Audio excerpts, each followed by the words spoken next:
What's going on, everyone? So, DeAndre Ayton and the Phoenix Suns, I believe, are heading for a divorce. I would be extremely shocked if DeAndre Ayton is a Phoenix Suns to begin next season. I think DeAndre Ayton is their best way to kind of build a contending team around Devin Booker and Kevin Durant. Chris Paul, they're very likely going to have to buy out and waive. Or they're going to end up having to find somebody that maybe will take him. Can you turn Chris Paul into like a rotation guy or two? Maybe, right? Maybe you find a team that wants to clear some cap space. Chris Paul has a partially guaranteed contract. Maybe you could work something out there. DeAndre Ayton has just also had a just laundry list, or grocery list, I should say, of just issues with the front office, with the organization. Monty Williams and him just could not seem to get along, could not seem to see eye to eye. Monty Williams is now, of course, out of the Phoenix Suns job, but still, like, do you want a guy who is not your best player, your third best player at this point? Do you really want him fighting and clashing with the head coach that you just brought in to do the job and Frank Vogel to kind of right this ship and maybe contend for an NBA championship? Probably not. Also, Frank Vogel is a very sort of passive type of coach. He's not a guy that will cuss you out and get in your face, tell you to go F yourself. Like, he's just not that guy. And so DeAndre Ayton has become an issue for the Phoenix Suns. Is the only real asset you have now to elevate and make your team better. And you don't need a 20 and 10 center, right? You just need a guy that can grab some rebounds and play some defense. And look, Ayton has a lot going for him. He's 24 years old.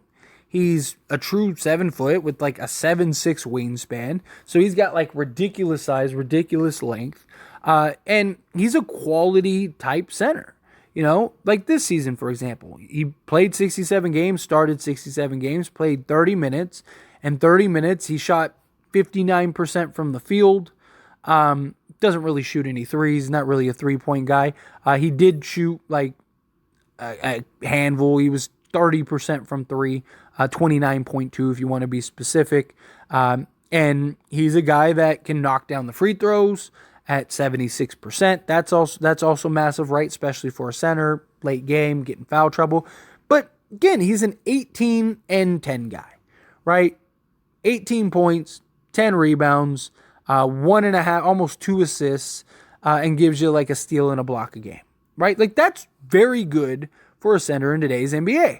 And he's 24 years old, so he's young enough to where, like, okay, like, we could bring him in, we could develop him, he could get better. In the right situation, he's easily a 20-10 guy, right? Because he's always kind of been the third option, and he's giving you 18 a game. Like, what can he be if he's like your second option? He's probably a 20 to 25 point a game guy and get you 10 rebounds and just be a solid contributor, right? And you're seeing all kinds of like talks and rumors and stuff about like him maybe going to Dallas, right? Kyrie Irving reuniting with Kevin Durant and the Phoenix Suns, especially if Phoenix ends up buying out Chris Paul, or, say they don't buy out Chris Paul, say they go and they trade him for, a couple rotation guys. Okay, well, you could then go have Kyrie and have Kyrie, Devin Booker, and Kevin Durant as like your core 3 guys. Like, good luck stopping that offense, right? And look, Phoenix, like, Kyrie wants max money, right? Kyrie wants max money badly. Phoenix is a team that would probably pay him that max money, right? Dallas is kind of iffy. They don't really want to pay him. Dallas could do worse than a DeAndre Ayton. Now, I'm not saying he's lock it in, he's going to Dallas. I think if you're Phoenix, your best option, and what you should be looking for, is turning DeAndre Ayton into like 2 or 3 quality role guys, right? Like, can you find a team that has like 2 or 3 just quality rotation guys that you can bring in and play the game of basketball, right? Like, can you turn Ayton into, I don't know, can you trade him to the Warriors for, say, like Kaminga, Moody, and I don't know, DiVincenzo or something like that. Again, just throwing stuff out there. But, that gives you like at least 3 guys that can rotate, that can, play. Moody had a solid season. Kuminga gives you some youth, athleticism, size, right? Can you do something like that? It's like, okay, well, the Warriors now get a big man. Like, that's something I think that could be interesting. Could they also land Draymond Green in that deal, right? Could you get like Draymond, Moody, and Kuminga, right? Like, that would be pretty cool. Now you got like your defensive anchor and Draymond. There's questions about him and Kevin Durant, but still, my point is, again, can you turn DeAndre Ayton into 2-3 like rotation guys that can just come in and give you a contribution primarily on the defensive end, right? But give you a little bit of both. That was Phoenix's biggest issue, is they had the scoring, which you're going to have the scoring with Kevin Durant and Devin Booker, but they couldn't stop anybody, and they just didn't have enough depth and overall talent to get it done. Which, you're looking, you got Chris Paul. Chris Paul isn't Chris Paul anymore, right? That dude is a former shell of himself. He's a shell of himself at this point.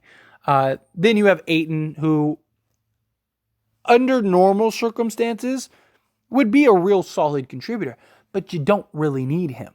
You don't need a center that needs the ball in his hands that is going to take 15 to 20 shots a game. You don't. Like, those shots are better suited for Kevin Durant and Devin Booker, right?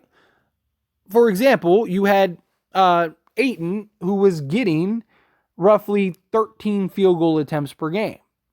If you go get a center that understands the role and is like, okay, I'm coming in, I'm just going to be a shot blocking, rebounding type big, right? Like somebody like Andre Drummond might be nice.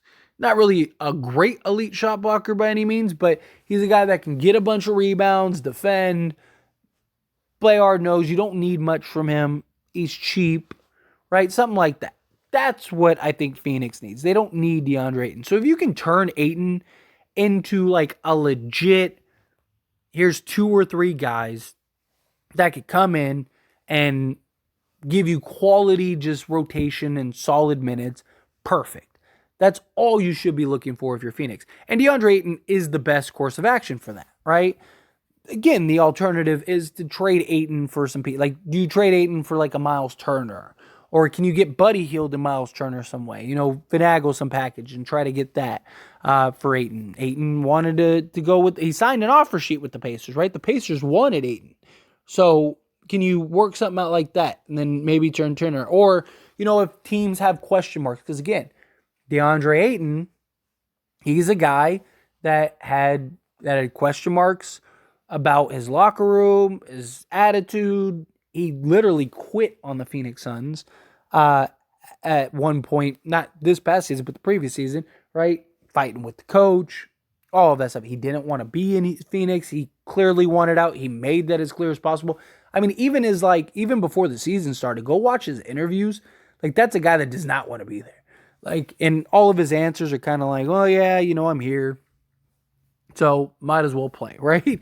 Kind of one of those things. Like, and so if that's the case and it's limited, can you maybe trade him to a team like the Pacers that does want him, and then maybe take Miles Turner and flip him for 2, 3, 4 guys, right?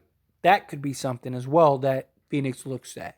Like, can we work out like a multi-team deal to yield back 2 or 3 quality guys?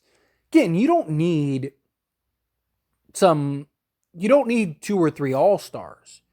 You just need 2 or 3 guys that can come in, play quality, consistent minutes, play some defense, hit a shot here and there, that kind of thing. Because again, you have a Devin Booker and you have a Kevin Durant to where they're going to give you 70 plus points a game, right? So you just need guys that can play some solid defense, give you quality minutes, and maybe give you like a handful of points a game, right? You get 3 or 4 guys that can all give you 7 to 10 points per game and play solid defense. There's your 120 per game between all your quality pieces and Kevin Durant and Devin Booker. That is kind of my thoughts. That's kind of the approach that I would take if I'm Phoenix.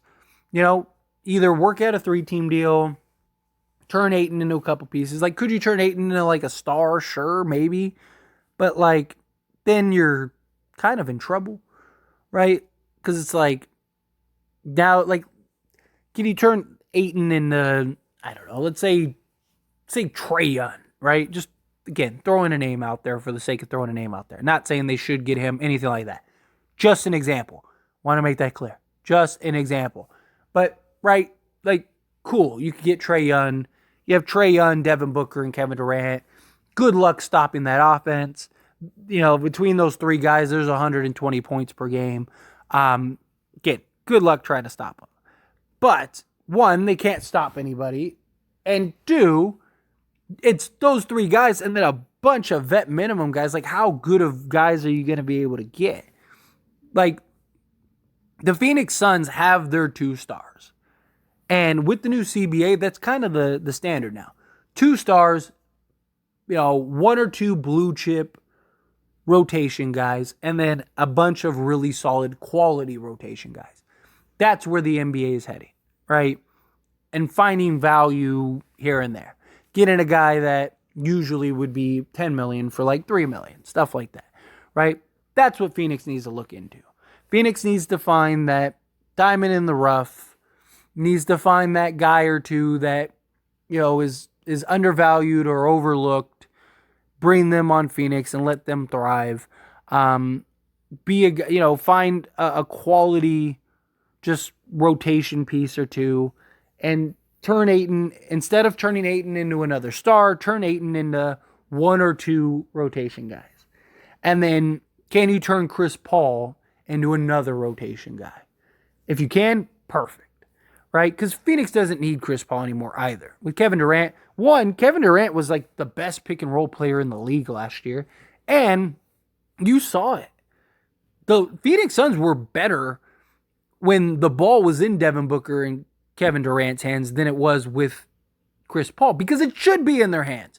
Why do you want the ball? Chris Paul is incredible. And if this was, Clippers Chris Paul, sure, yeah, put the ball in his hands. He's going to make it happen. But this isn't, right? And so at this point, like, Chris Paul is best served as like a limited player guy, right? Him as like a backup, or him as like he's just going to he's going to start because he's the name, but give you 15 minutes a game, maybe 20 minutes a game, not 30 plus a game, then perfect, right? That's what you really need. But he's also being paid to be a 30 plus minute guy. So can you turn Chris Paul into something? Probably not. You're probably waiving Chris Paul and his partially guaranteed deal to try to go bring in another guy or two. Or, like I said, I think you're trading Ayton to go get those other pieces. Again, I will be shocked if DeAndre Ayton is a Phoenix Sun after this year. Like, I really would. If Phoenix starts the season with DeAndre Ayton, I will be genuinely surprised. I think DeAndre Ayton is out with the Phoenix Suns. But anyway, as always, this is a discussion, so I pass the question on you. Let me know your thoughts and opinions down in the comments below. What do you think? Do you agree? Disagree? What would you like to see for Ayton? Would you like to see him go for another star? Do you think, no, you got to trade him for, rotation guys like I mentioned? However you feel, whatever your thoughts are, I'd love to hear it. So let me know down in the comment section below.